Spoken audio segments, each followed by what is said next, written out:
লুচি থাকতে মাংস কেন? এটা এই রবসনের ইস্টবেঙ্গলের সম্ভাবনা এবং রবসন এলে ইস্টবেঙ্গল উপকৃত হবে কিনা এটা নিয়ে একটা ছোট্ট একটা আলোচনা করব। প্রথমত, আজকে আপনারা সবাই দেখেছেন যে রবসন একটু আগে, প্রায় 3.5 ঘন্টা আগে, ফেসবুকে একটা পোস্ট করে জানিয়ে দিয়েছে যে ও বসুন্ধরার সাথে ও সম্পর্ক ছিন্ন করেছে বা করতে চলেছে, এরকম কিছু একটা লিখেছে। তো জানি না, সাধারণত এই ধরনের ক্ষেত্রে যেটা হয়, মানে লেখাগুলো এরা নিজেদের মাতৃভাষায় লেখে, মানে পর্তুগিজ হলে সে পর্তুগিজ ভাষায় লিখবে, বা ব্রাজিলিয়ান হলে সে পর্তুগিজ ভাষায় লিখবে, লিখে এরা গুগল ট্রান্সলেট মারে। তো গুগল ট্রান্সলেট করলে অনেক সময় মানে ভাষাটা যেটা দাঁড়ায় শেষমেশ ইংরাজিতে, সেটাতে একটুখানি অসুবিধা হয় বোঝার।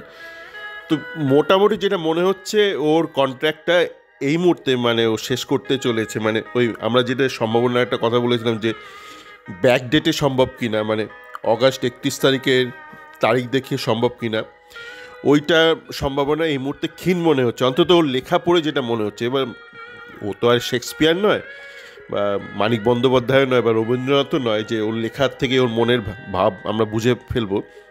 ফুটবলার, তার লেখায় ভুল ত্রুটি থাকতেই পারে, কিন্তু আপাত দৃষ্টিতে মনে হচ্ছে ওর কন্ট্রাক্টটা যেই 23শে নভেম্বর শেষ হওয়ার কথা ছিল, সেই 23শে নভেম্বরই শেষ হচ্ছে।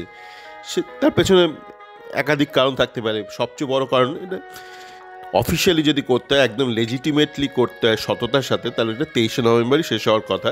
31 আগস্টটা হচ্ছে একটুখানি একটু মানে পেছন করে,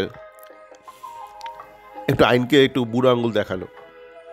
তো যাকে, তো ওইটা ওই যে লেখাটা লিখেছে সেখানেও লিখেছে আমি 8 মাসের স্যালারি নিইনি। তো সেইটা শুনে আমার পরিচিত এক ইস্টবেঙ্গল ফ্যান খুব উল্লসিত, বলছে দাদা দেখো 8 মাসের স্যালারি নেয়নি, তাহলে তো ফ্রি এজেন্ট হয়ে গেল। মানে ও ক্যালকুলেট করেছে এখন নভেম্বর থেকে 8 মাস, মানে তো ও বাবা তাহলে কত আগে। ব্যাপারটা সেরকম নয়।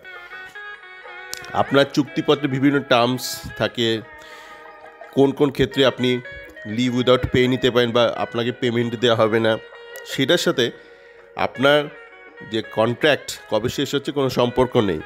এখন কী কারণে ওকে 8 মাসের স্যালারি দেয়নি বা ও সেটাতে রাজি হয়েছে সেটা আমরা জানি না। সেটা একাধিক কারণ থাকতেই পারে, পারফরমেন্স বোনাস থাকতে পারে, ওর মানে কন্ট্রিবিউশন থাকতে পারে, বিভিন্ন কারণ থাকতেই পারে। ওখানে তো লেখেনি, ও তো আমরা শুধু ওর পক্ষটা শুনছি যে ও কেন, যে ও 8 মাসের স্যালারি নিতে রাজি হয়নি। কিন্তু ওকে কেন দেয়নি সেটা তো তাহলে আমাদের বসুন্ধরাকেও জিজ্ঞেস করতে হয় যে কেন তোমরা দাওনি, বা 8 মাসের, মানে আমি দেখছি অনেক বাংলাদেশিরা বলছে এই টাকা মেরে দিয়েছি, 8 মাসের টাকা মেরে দিয়েছি। ব্যাপারটা এরকম না, মানে সবসময় ওইভাবে দেখবেন না যে এ চোর এ পুলিশ, ওরকম না জীবনটা। দুজনের মধ্যে একটা মিউচুয়াল এগ্রিমেন্ট ছিল, সেই এগ্রিমেন্টের ভিত্তিতে কিছু একটা হয়েছে, আমরা জানি না। না জেনে উল্টোপাল্টা স্পেকুলেট করা উচিত না। এখন মানে একটা ট্রেন্ড চলছে, যা হচ্ছে আইপিএলে বাংলাদেশিদের নাম কেউ তোলে নিয়ে আর তাই নিয়ে বাংলাদেশ ঘ্যাটা করে দাও, মানে এইভাবে না আপনি লাস্ট বয়ের সাথে লড়তে লড়তে জীবনে আরও পেছনে এগোতে থাকবেন, মানে পেছন দিকে এগোতে থাকবেন। মানে ভারতীয়দের কথা বলছি আমি। এটা মানে দেখছি আইপিএলের পরে আইপিএলে কোনো বাংলাদেশি প্লেয়ারকে কেউ নেয়নি, সেই নিয়ে হইচই শুরু করেছে, মানে কোথায় নামছে দেশটা। তো আমরা রবসনের ব্যাপারে আসি। তো রবসনের যা মোটামুটি বোঝা যাচ্ছে যে ও কিন্তু ফ্রি এজেন্ট তাহলে আর হলো না, মানে এই মুহূর্তে নয়, আজকে নভেম্বরের কত তারিখে, 27 তারিখ ও কিন্তু ফ্রি এজেন্ট নয়। যদিও 23শে নভেম্বরই ওর চুক্তি শেষ হয়ে গিয়ে থাকে, তাহলেও ফ্রি এজেন্ট কবে হচ্ছে? 1 জানুয়ারি। ফিফার নিয়ম, মানে আমার নিয়ম নয়, মানে অনেকে অনেক কিছু উল্টোপাল্টা বলছে। নিয়মটা জানলে কেউ এত স্পেকুলেশনের সম্ভাবনা থাকে না। আপনি যদি নিয়মটা জানেন তাহলে তার একটাই উত্তর, 1 জানুয়ারি যখন উইন্ডো খুলছে ভারতে।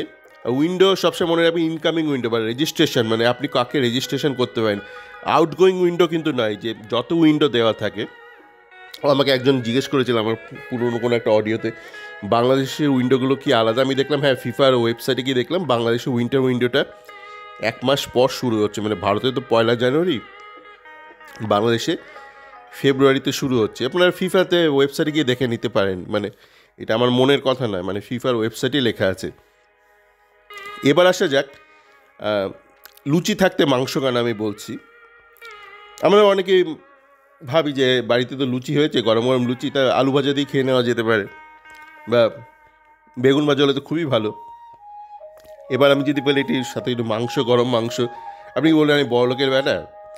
লুচি দিয়ে মাংস কে স্বপ্ন দেখে? লুচি মাংস স্বপ্ন তো বড়লোকই দেখতে পারে। ও তো শুধু ওই বিজলিবাবু দেখতে পারে যে একটা ক্লাব কিনে নিতে পারে, শুধু সেই দেখতে পারে লুচি মাংসের স্বপ্ন।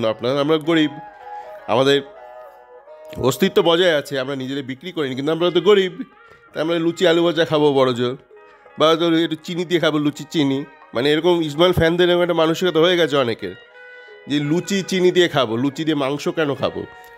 মানে আমার টিমে দিয়ামান্টাকাস আছে, আমার কেন একে লাগবে, আমার কেন রবসনকে লাগবে? আবার রবসন আর দিয়ামান্টাকাস দুটো আলাদা মাল, একটা লুচি তো একটা মাংস, একটার সাথে একটা কোনো সম্পর্ক নেই। আপনার দুটোকেই পাতে রাখতে হবে। আপনার যদি একটু বড়লোক বাড়ির ছেলে হন, আপনি বড়লোক বাড়ির মেয়ে হন, আপনি একটু বিয়ে বাড়ির পাত হয়, লুচিও থাকবে মাংসও থাকবে। এরকম না যে লুচির সাথে চিনি থাকবে, লুচির সাথে গুড় থাকবে, ভেলে গুড় থাকবে, এরকম নয়। লুচিও থাকবে মাংসও থাকবে, দুটোই থাকবে প্রথম পাতে। আর কি থাকবে না? ওই সাদা ভাত থাকবে না। কোন সাদা ভাত? তালাল থাকবে না। প্রবলেমটা হয়েছে অনেক ইসমাইল ফ্যান আছে যারা খুব ভোকাল, আর তারা টুইটারে বা ইউটিউবে খুব ভোকাল, তারা বেসিক্যালি কিন্তু দালালি করে বা স্টাফ দালালি করে, বিভিন্ন মানে ভারতীয় প্লেয়ার বা বিদেশি প্লেয়ারদের এজেন্টের সাথে দালালি করে। এবার ভাববেন না তাদের বিদেশি এজেন্টের সাথে করে, যে কোনো বিদেশি প্লেয়ারকে ভারতে খেলতে গেলে তাদের লোকাল একটা এজেন্ট লাগে, মানে একটা ইন্ডিয়ান এজেন্ট। ওই এদি পেদি শর্মা খর্মা বোস দাস এরকম কিছু একটা ইন্ডিয়ান পাতি ইন্ডিয়ান একটা এজেন্ট থাকে, এদের সাথেই দালালিটা এরাটা করে ইস্টবেঙ্গল ফ্যানরা। এখন এরা অনেকে তো বাজারে একটা এরকম একটা একটা থিওরি চালু করেছিল যে আমার টিমে তো দিয়ামান্টাকাস আছে, আমার একটা পরিবর্তন কারণ লাগবে, মানে যাকে আমি ব্যাকআপ হিসেবে না হবো, মানে 10 মিনিটের নাম্বার 9 লাগবে। মানে এই এই মেন্টালিটি নিয়ে আপনি জীবনে এগোবেন? আপনি একটা মানে বেঞ্চ প্লেয়ার চাইছেন, একটা বেঞ্চ বিদেশি চাইছেন, যেখানে কিনা বাকিরা ম্যানেজমেন্ট কোচ স্বয়ং চাইছে একটা ফার্স্ট টিম, একটা মাংস গরম গরম মাংস, আপনি ওখানে বেঞ্চ প্লেয়ার দেবে? একটু সাদা ভাত হলে ভালো হয়, এই লুচি একটু যদি একটুখানি সাদা রুটি থাকে সাথে, লুচি বেশি তেল হয়ে যাচ্ছে তো একটু সাদা রুটি, লাস্টেরটা লুচি মারবো না, লাস্ট 2 পিস আমি একটা সাদা রুটি মারবো, ওরকম ভাবছেন? এই ভাবনা নিয়ে জীবনে এগোবেন আপনি? বিজলিবাবু যে ঘোড়াটা কিনে নিয়ে চলে গেছে না বাগান থেকে, ওই ঘোড়াটা আপনার বাড়িতে এসে পটি করে দিয়ে চলে যাবে, আপনি খালি পটি সাফাই করবেন। একটু ভালো করে বড় করে ভাবতে শিখুন, আর একটু নিজের মতো করে ভাবতে শিখুন। কে কী বলছে ভাববেন না, সবার ধান্দা আছে। এই যে যারা বলছে এদের প্রত্যেকের ধান্দা আছে। এরা ভাবছে এখন যদি রবসন চলে আসে ইস্ট বেঙ্গলে, ও তো ফার্স্ট 11 প্লেয়ার, তাহলে তালাল বসে যাবে। তালাল বসে যাওয়া মানে তালালকে কিছুদিন বাদে ভাগিয়ে দেবে, হয়তো উইন্ডোতে ভাগিয়ে দিল, বা হয়তো সামার উইন্ডোতে ভাগিয়ে দেবে। এবার আপনি বললেন তালালকে সামার উইন্ডোতে ভাগালে মানে এজেন্টের কেন ক্ষতিগ্রস্ত হবে? এজেন্ট অবশ্যই ক্ষতিগ্রস্ত হবে। এজেন্ট যদি তার ক্যান্ডিডেটকে ইস্টবেঙ্গলে রাখতে পারে, তার তো একটা রেকারিং একটা ইনকাম থাকে, ইস্টবেঙ্গলকে থেকে একটা তো একটা গ্ল্যামার কোশেন্ট তো থাকেই, প্লাস সে যতদিন ইস্টবেঙ্গলে খেলবে সে যদি মাইনেটা বাড়িয়ে নিতে পারে। দেখুন ইস্টবেঙ্গলে যদি তালাল থাকে কন্টিনিউ করে, ওর মাইনে বাড়বে, কিন্তু ইস্টবেঙ্গল যদি ওকে লাথি মেরে তাড়িয়ে দেয়, ওর মাইনে তো ড্রপ করে যাবে, কিছুটা হলেও ড্রপ করবে। তো সেই সব করলে তো এজেন্টের আমদানিটা কমবে। এজেন্টের আমদানি করলে আমাদের ইস্টবেঙ্গল যেসব ফ্যানরা দালালি করে, ইউটিউবাররা দালালি করে, তাদের আমদানিটা কমবে। তো সেইটা হলো যে সমস্যা। তো দিয়ামান্টাকাস আর রবসন দুজনে কিন্তু ফার্স্ট টিমের প্লেয়ার। মানে আপনাকে যদি আগে লিখতে হয় না, মানে আগেকার দিনে ছিল না ইন্ডিয়ান ক্রিকেট টিম, আজকে প্রথম একাদশকে প্রথমে লিখতে হবে সচিনের নাম, দ্বিতীয় সৌরভের নাম, বাকি গুলি মারো, বাকি পরে আসবে, আগে দুজনের নাম লিখতে হবে। পরবর্তীকালে সচিন সৌরভ দ্রাবিড় এরকম হলো, কিন্তু সচিন সৌরভকে প্রথমে আগে লিখতে হবে আপনার 11 জনের, যেই ফরমেশনে আপনি মারুন না কেন, আপনাকে এই দুজনকে রাখতেই হতো ক্রিকেট টিমে। তেমনই আপনাকে যদি আমরা ধরে নিচ্ছি যদি রবসনকে আমরা ডিলটা ক্লোজ হয়, তাহলে আপনাকে যখন দিনের শুরুতে যখন প্রথম একাদশের নামটা লিখবে,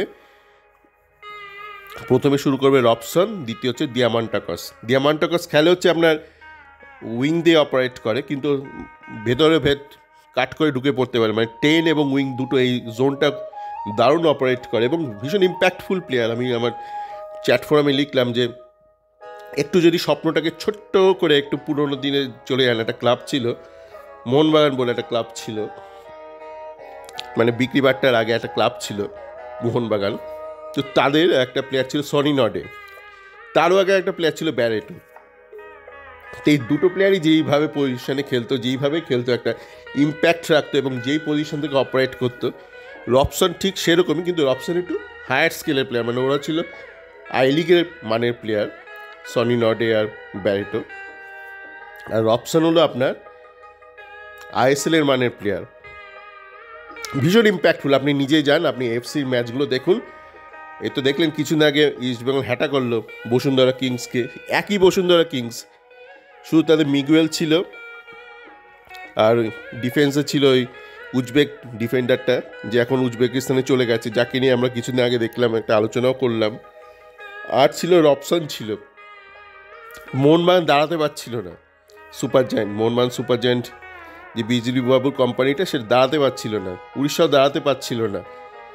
তো এতটাই ইম্প্যাক্টফুল প্লেয়ার এই রবসন। মূলত রবসন, ডিয়ামান্টাকাস, এরা এমন বিদেশি যাদেরকে ভয় পায় অপোনেন্ট। আমাদের টিমে আর এরকম কোনো বিদেশি আছে যাকে কেউ ভয় পায়? কেউ নেই। এই মুহূর্তে ইস্টবেঙ্গল টিমে যে 6 জন বিদেশি আছে তার মধ্যে একমাত্র ডিয়ামান্টাকাসকে অপোনেন্ট ভয় পাবে, বাকি 5টা একদম মাঝারি মানের বিদেশি। যদি সম্ভব হতো, সম্ভব নয় এই মুহূর্তে উইন্টার উইন্ডোতে বাকি 5টাকে লাথি মেরে তাড়ানো উচিত ছিল, সম্ভব নয়, অর্থের ব্যাপার আছে।